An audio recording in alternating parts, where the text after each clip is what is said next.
Hello everyone, welcome to the Harish academy. So बच्चों, आज हम करेंगे क्लास 6 के सोशल साइंस का चैप्टर 9 स्टार्ट, जो कि क्या है, फैमिली एंड कम्युनिटी, यानी कि परिवार और समुदाय। क्या है इसका नाम? परिवार और समुदाय। ठीक है बच्चों। तो परिवार में किससे कैसे बनता है परिवार? सदस्यों से। जब हम सभी सदस्य एक साथ रहते तो उससे क्या बन गया? एक परिवार। और परिवार जब बहुत सारे परिवार हो जाते हैं ना, तो क्या, एक कम्युनिटी बन जाती है, समुदाय बन जाता है। ओके।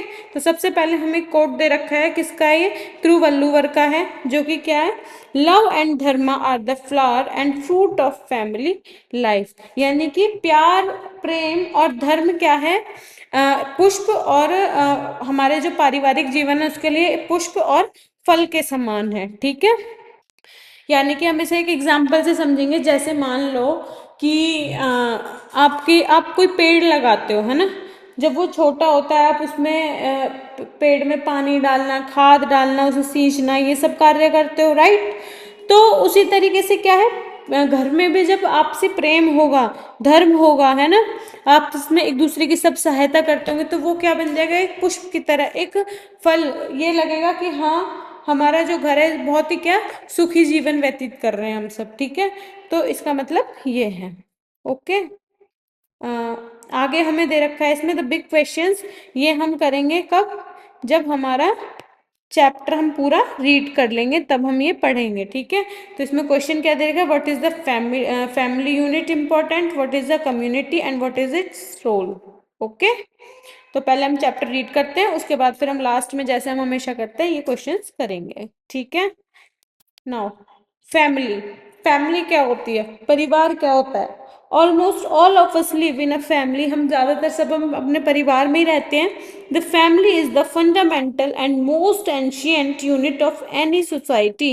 यानी कि किसी भी समाज का एक बहुत ज़रूरी, मतलब फंडामेंटल मतलब एक तरह से ज़रूरी एंड मोस्ट एंशियंट यूनिट होती है ये परिवार सोसाइटी की। In Indian society today there are several type of families. हमारा जो भारतीय समाज है उसमें अलग तरीके, बहुत सारे क्या, फैमिलीज अलग अलग टाइप के, जैसे from joint families to nuclear family, यानी कि संयुक्त परिवार से लेकर न्यूक्लियर फैमिली तक। जॉइंट फैमिली क्या होती है? जिसमें बहुत सारे लोग होते हैं, जैसे चाचा चाची, ताऊ ताई, उनके बच्चे, बुआ, पापा मम्मी, दादा दादी। ठीक है।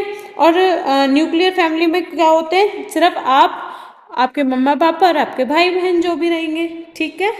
A joint family has several generations living together. मतलब कि काफ़ी जनरेशंस, यानी कि 2 से 3 पीढ़ी क्या एक साथ रहती हैं। किसमें? जॉइंट फैमिली में। जैसे grandparents, parents, uncle and aunts, brother, sister, and cousins. A nuclear family, on the other hand, is limited to a couple and their children. यानी कि एक कपल होगा और उसमें उनके 2 बच्चे होंगे। And sometime one parent and children. और कभी कभी सिर्फ, या तो सिर्फ बच्चों के माता या फिर उनके पिता। जैसे यहाँ पे हमें इस पिक्चर में दे रखा है, ये माँ है इनके और इनके 2 बच्चे हैं। ठीक है। Let's explore what types of families do you see in your neighbourhood. आप अपने जो आस पड़ोस में किस तरीके की फैमिलीज को देखते हो। List the type with the number of household for each type. उसकी एक लिस्ट बनानी है आपको। What type are more frequent, what do you think this is so. As a class activity compare with your classmate findings and discuss. तो बच्चों, ये आप खुद से अपने होमवर्क में करेंगे, right. Now, in English, there are not many terms to describe family relationship. जो इंग्लिश होती है, हमारी अंग्रेजी भाषा होती है, उसमें बहुत सा ज़्यादा टर्म नहीं है। अगर हम फैमिली, अपने परिवार के जो रिलेशनशिप्स हैं उनको डिस्क्राइब करें तो we saw some of them in the first paragraph. Indian languages have many more terms. For example, in Hindi there is bua. देखो, we saw some of them in the first paragraph Indian language. ये हमने जो ऊपर देखा अभी, जैसे uncle aunt grand parents, है ना, ये क्या, ये कुछ कॉमन वर्ड्स होते हैं इसमें ऐसे, जो कि किसके, जैसे अब कज़न है, वो आपके मामा मामी के बच्चे हों, भाई बहन के, आपके चाचा चाची के हों, सबके लिए वही होगा। या फिर मान लो आपके मामा मामी हैं, मौसा मासी है, या फिर आपके चाचा चाची सबके लिए क्या होता है इंग्लिश में, अंकल आंट कजन, यही कुछ ऐसे गिने चुने वर्ड होते हैं। लेकिन हिंदी में देयर इज बुआ, ताऊ, ताई, चाचा, मौसी, नाना, नानी एंड मैनी मोर, बहुत सारे वर्ड्स हैं। Some languages, such as Tamil, also have different terms for elder brother, sister, younger brother, sister. Tamil language में भी अलग अलग वर्ड्स है, चाहे वो बड़े भाई बहन हो चाहे वो छोटे भाई बहन हो उनके लिए। But what is the word for cousin in an Indian language? लेकिन जो कजन है उसका मतलब क्या है हमारी भारतीय भाषा में? In most Indian languages you will find that there is no such word, ऐसा कोई वर्ड नहीं है हमारी इंडियन लैंग्वेज में। This is that is because cousins are only brother and sister. This emphasizes the deep bonds among all the children in the family. ये इसका मतलब एक तरह से क्या होता है, सिर्फ भाई और बहन के लिए ये वर्ड यूज किया जाता है, जो कि हमारे क्या एक गहरे प्रभाव को या एक बॉन्ड को हमें दिखाता है ये। ठीक है, लेट्स एक्सप्लोर। तो बच्चों ये भी आप खुद से करेंगे, इसमें आपको क्या करना है, make a list of the all members of your family you can think of, including a few distant relative. List the terms in your mother tongue or regional language and try to find the equivalent in English. Two examples are below for Hindi.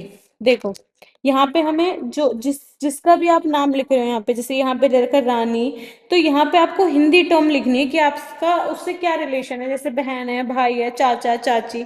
और description यहाँ पर हमें क्या लिखना है, उसे English language में उनका इंग्लिश अनुवाद लिखना है कि हम कैसे, जैसे बहन है यहाँ पे तो उसको हम क्या बोलेंगे, कजन। ठीक है, notice how quite often a single word in your mother tongue और regional language require several words in English to give a precise definition.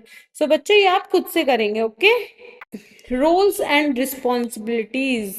ठीक है, जब हम एक संयुक्त परिवार में रहते हैं तो हमारे ऊपर कुछ रिस्पॉन्सिबिलिटीज भी होती हैं, कुछ हमें इस तरीके की कुछ जिम्मेवारियां होती हैं जो हमें निभानी होती हैं। Okay, relationships among family members are based on love, care, cooperation and interdependence।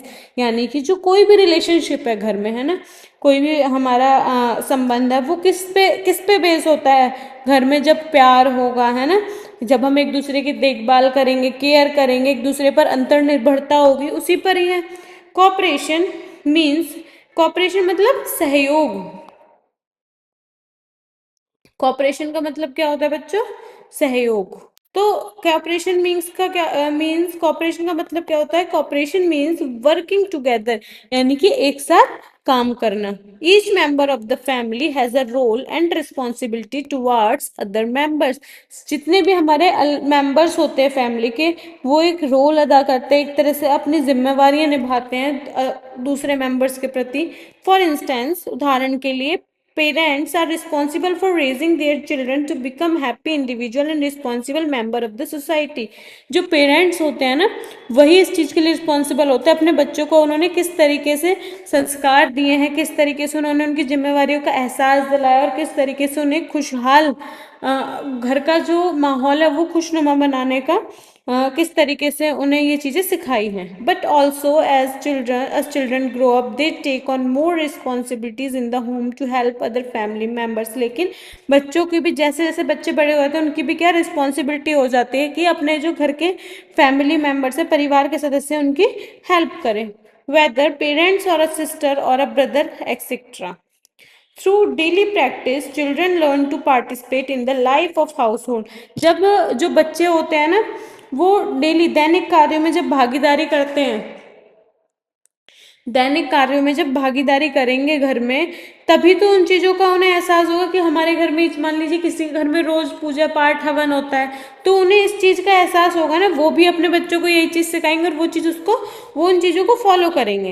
In many homes children also learn some of the traditions and practices their family has been following for generations। इसी तरीके से क्या वो आगे पीढ़ी दर पीढ़ी ये चीजें बढ़ती जाती हैं। ठीक है, लेट्स एक्सप्लोर। बच्चों ये भी आप खुद से करेंगे। Answer this question and compare your answers with a few classmates. ठीक है, ये कुछ क्वेश्चन और आप इनके बारे में किससे, अपने क्लासमेट से भी डिस्कस कर सकते हैं, कंपेयर करेंगे। Who in your family decides what is it to be bought from the market. ये कौन डिसाइड करता है कि मार्केट से क्या लाना है? Who कुक्स food in your home? कौन आपके घर में खाना पकाता है? Who is the oldest person in your family? को सबसे बड़ा कौन सा व्यक्ति है आपके घर में? Who cleans the floor in your home? आपके घर में सफाई कौन करता है? Who washes utensil in your house? आपके घर में बर्तन कौन साफ करता है? Who helps you to do your homework? और आपकी जो आप होमवर्क करते हो उसमें आपकी कौन हेल्प करता है? फॉलोइंग आवर धर्म और डूइंग आवर ड्यूटी, यानी कि अपने कर्तव्य को निभाना, अपने धर्म को फॉलो करना, has been an important principle of Indian culture. ये हमारे जो इंडियन कल्चर है उसका एक इम्पोर्टेंट प्रिंसिपल है, सिद्धांत है। The family is also a school, जो हमारा घर है, परिवार है, वो भी क्या है हमारे लिए? एक स्कूल, विद्यालय है। क्योंकि हम सबसे पहले क्या, जब हम छोटे होते हैं तो हमें स्कूल जाने से, विद्यालय जाने से भी पहले क्या, घर में ये चीजें सीखने को मिलती हैं। ठीक है, कि चलना फिरना या बात करना या किसी का सम्मान करना। where children learn important values such as अहिंसा, दान, सेवा एंड त्याग। यानी ये सारी चीजें, दान हो गया, अहिंसा, सेवा या फिर त्याग, सेक्रीफाइस करना, ये सब हमें कहाँ से? अपने घर से पता चलता है। Individuals in the family often give up their own needs to take care of the family's needs। और अपनी जरूरतों से पहले किसके? परिवार के सदस्यों की जरूरतों को ऊपर रखना। ठीक है, let's see one such story. एक स्टोरी है ये, इसके बारे में हम जानेंगे। एक फैमिली का हमें यहाँ पे एक चित्र दिया हुआ है, एक पिक्चर दी हुई है इसके बारे में। Okay, Shalini lives with her family in a town in Kerala. जो शालिनी है वो कहाँ रहती है? एक टाउन में रहती है ना? किसमें? केरला में। Her father runs a small business and her mother is a teacher in a near by school. जो उसके पिता हैं वो एक छोटा सा बिजनेस चलाते हैं, व्यापार करते हैं, और उनकी मम्मा टीचर हैं, टीचिंग करती हैं वो पास ही के स्कूल में। Shalini has a younger brother. Shalini का एक भाई भी है। हर ग्रैंड मदर अचम्मा। जो ग्रैंड मदर है वहाँ पे केरला में, उनकी जो दादी है उनको वो क्या बोलते हैं? अचम्मा। फादर्स मदर, यानी कि पापा की माता। चितप्पा, चितप्पा किसे बोलते हैं? फादर्स ब्रदर और पैटर्नल अंकल, यानी कि उनके चाचा को। ठीक है, चितप्पा चाचा के लिए यूज होता है। एंड हर चित्ती, चित्ती किसके लिए यूज होता है? चाची के लिए। चित्ती किसके लिए होती है? चाची के लिए। ठीक है, and their uncle's wife live with them, they have a daughter. इनकी भी एक बेटी है जो कि कौन है? शालिनी की कजन। हु शी कॉल्स चिन्नी। उसे क्या बोलते हैं? उनको, उसका नाम क्या है? चिन्नी। Okay, Shalini's uncle has just lost his job. जो शालिनी के चाचा हैं, जो शालिनी के चितप्पा हैं, उन्होंने अपनी जॉब, उनकी जॉब चली गई है किसी कारण से। Her aunt is a homemaker. और जो उनकी चाची है वो एक गृहकारिणी है, यानी कि जो घर का काम करती है, सिर्फ घर पे ही रहती है, हाउस वाइफ एक तरह से। The whole family was preparing for the festival of Onam. जो उनका पूरा परिवार है वो किसके लिए वो कर रहा है प्रिपेयर? उनका केरला का बहुत बड़ा फेस्टिवल होता है, कौन सा? ओनम। तो वो उसी के लिए प्रिपेयर कर रहे हैं। Achamma told Shalini's father that his brother was having financially difficulties. जो अचम्मा है, यानी कि शालिनी की दादी, वो उसके उनके पापा से कहती है कि तुम्हारा जो भाई है वो आर्थिक, फाइनेंशियल डिफिकल्टीज से गुजर रहे हैं, यानी कि उनकी जॉब नहीं है ना? तो वो त्योहार भी ठीक से नहीं मना पाएंगे अगर, क्योंकि उनके पास उतना पैसे नहीं है। So they were not able to buy new clothes for the festival. इसीलिए वो नए कपड़े नहीं खरीद कर ला रहे फेस्टिवल के लिए। When Shalini's parents took her and her brother shopping. उसके बाद जब शालिनी को लेकर जाते हैं उनके पेरेंट्स, और उसके भाई को लेकर जाते हैं मार्केट शॉपिंग के लिए, they bought new clothes not only for themselves but also for Chithappa, Chithi and चिन्नी। वो सिर्फ अपने लिए कपड़े नहीं खरीदते बल्कि उन तीनों के लिए भी खरीदते हैं। किसके लिए? शालिनी के चाचा, चाची और चिन्नी के लिए। As a result Shalini did not get the silk dress. इसकी वजह से जो शालिनी है, भाई इनका भी इतना बजट नहीं था, तो इन्होंने क्या किया, पहले वो शालिनी को एक सिल्क ड्रेस दिला रहे थे, लेकिन फिर बाद में उसे समझाया कि नहीं, जब हम सबके लिए कपड़े लेंगे तो एक जैसे ले लेंगे। ठीक है, यानी कि ज्यादा महंगे नहीं लिए। तो Shalini did not get the silk dress she had expected, she had to settle for a simple cotton one. उसे एक सूती वस्त्र एक तरह से दिलवा दिए उसे, ना कि silk dress. Achamma explain to Shalini, Achamma ने शालिनी को समझाया, एक्सप्लेन किया that this is how family support each other, कि जब हम एक परिवार में रहते हैं तो हमें एक दूसरे को सपोर्ट करना चाहिए, मुसीबत में साथ देना चाहिए, and share what they have. Shalini did not mind her simpler dress, she was happy. अब शालिनी को इस चीज का बिल्कुल भी बुरा नहीं लगा था। She was happy that everyone could get some new clothes, क्योंकि अब सबके पास नए कपड़े थे। ठीक है बच्चों, लेट्स एक्सप्लोर। ये भी बच्चों आप होमवर्क में करेंगे। Draw a simple tree of the family of 7 members, एक फैमिली ट्री बनाना है। What do you think Shalini's parents bought clothes for everyone, what would you have done if you were in Shalini's place. ठीक है बच्चों, ये आप खुद से करेंगे। That story was set in Kerala, let's now travel north east to a village in Meghalaya. यहाँ पे एक स्टोरी और दे रखी है। सो बच्चों ये कल अपनी हम नेक्स्ट वीडियो में देखेंगे। आज इतना ही करेंगे आज के लिए। ओके, मिलते हैं अपनी नेक्स्ट वीडियो में, तब तक के लिए goodbye and have a nice day. Thank you.